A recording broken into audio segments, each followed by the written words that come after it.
Infinito actual e infinito potencial. Infinito actual, infinito potencial. Hay dos infinitos. El trasegar de la historia y epistemología de las matemáticas alrededor del infinito se dieron en el siguiente orden de las siguientes corrientes filosófico-matemáticas: indivisibles, infinitesimales y límite. Hay unas posturas de matemáticos que manifiestan que el concepto natural e inicial de los indivisibles e infinitesimales son la base del infinito potencial. La concepción de estos infinitesimales se perdió con la llegada de los epsilónticos, instalada por Cauchy, generando a partir de ellos el concepto de continuidad e implícitamente el concepto de límite, forjando así la idea de el infinito actual.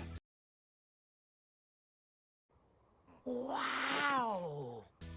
De nuevo, infinito actual, potencial, indivisibles, infinitesimales, epsilónticos. ¡Wow! ¡Más despacio! ¡Velocista! Pero qué carajos es todo esto, ¿cierto? Pues bien, para entender bien todo esto y la diferencia entre infinito potencial y actual y las implicaciones que tiene pasar del uno al otro, se hace necesario hacer una breve reseña histórico-epistemológica. Tal vez todo inicia con las cuadraturas de Euclides, proceso por el cual toda figura geométrica rectilínea cerrada puede ser representada como un cuadrado únicamente mediante compás y regla. Pero de este razonamiento se origina la pregunta: ¿se puede cuadrar un círculo? Esta simple pregunta dio pie a una serie de investigaciones que abrió paso a avances importantísimos en las matemáticas. Directa o indirectamente, uno de estos avances fue la propuesta de los indivisibles hecha por Bonaventura Cavalieri en el siglo XVI. Los problemas prácticos requerían el cálculo de áreas y volúmenes de figuras mucho más complicadas que las clásicas. Sin embargo, se buscaba evitar las limitaciones del método exhaustivo y adquirir una nueva técnica que diera cuenta de los procesos infinitesimales. En esta perspectiva sobresale la figura del matemático italiano Bonaventura Cavalieri y su método de los indivisibles, el cual consistía en acuñar una línea tras otra hasta llegar a conformar la forma buscada, es decir, el área bajo la curva. Pero Cavalieri no pudo formalizar un algoritmo para ello. Entonces John Wallis sí pudo hacerlo, pudo generalizar y hallar un algoritmo para lo hecho por Cavalieri. Wallis suma indivisibles y lo importante es que lo pudo hacer ordenadamente. Wallis dio el paso de los indivisibles a los infinitesimales, por lo que en lugar de sumar líneas para hallar el área bajo una curva, sumó rectángulos de base infinitamente pequeña. En el siglo XIX, Cauchy pasa del concepto de infinitesimal al concepto de límite a través de la notación epsilóntica, dotando de rigor las bases fundamentales del cálculo en cuanto al concepto de infinito. Ahora sí, después de este sucinto pero cargado recorrido histórico y epistemológico, retomemos.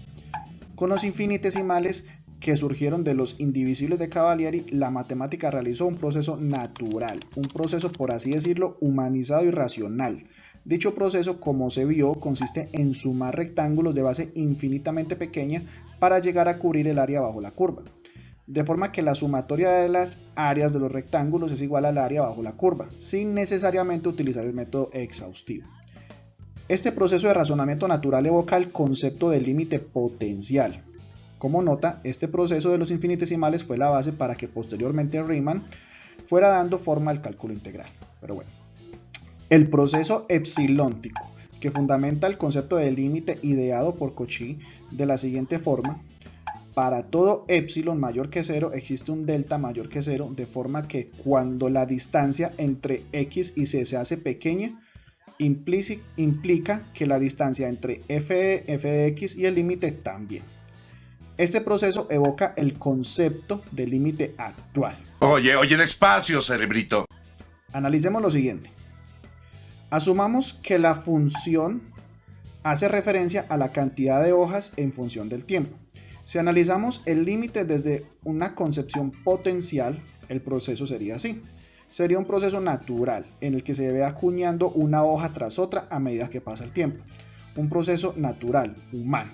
Si analizamos el mismo límite desde una concepción actual, sería de una cantidad de hojas en el acto. infinitas, inmediatamente. Pero ¿de qué forma se puede concebir una cantidad de hojas infinitas? Vaya, eso explica muchas cosas. Ahí llegamos al problema de la concepción filosófica de infinito. Este se entiende como un proceso y como un hecho que se realiza en el acto. Para cerrar, preguntémonos, ¿en realidad la concepción del límite de Cauchy al reemplazar los infinitesimales por el rigor otorgado por los epsilónticos evoca el límite actual y por tanto va en contra del razonamiento lógico del flujo natural? ¡Wow! En realidad se ha establecido que la definición epsilóntica del delta de Cauchy otorga a la definición de continuidad y por ende a la de límite. Es una definición infinitesimal.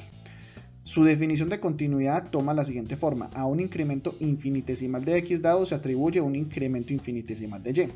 Además, en la notación del límite que se maneja en la modernidad, la flecha se lee que tiende a, es decir, se evidencia una definición cinética, es decir, de movimiento, lo cual es evidentemente una característica intrínseca de los infinitesimales. Por tanto, Cauchy no desechó los infinitesimales y los reemplazó por los epsilónticos, cambiando el infinito potencial por el actual. En realidad, la idea del límite de Cauchy es una idea basada en una concepción infinitesimal del infinito. Entonces, ¿por qué muchos hoy en día manejan la idea del infinito actual y lo atribuyen a Cauchy? Hoy en día, en muchos centros educativos se enseñan límites de la siguiente forma: el límite de la función cuando x tiende a infinito es igual a L. Entonces se genera una confusión con las palabras tiende a y con la palabra igual. Muchas veces la palabra tiende a es minimizada y la palabra igual es agigantada. Esto genera la concepción del infinito actual.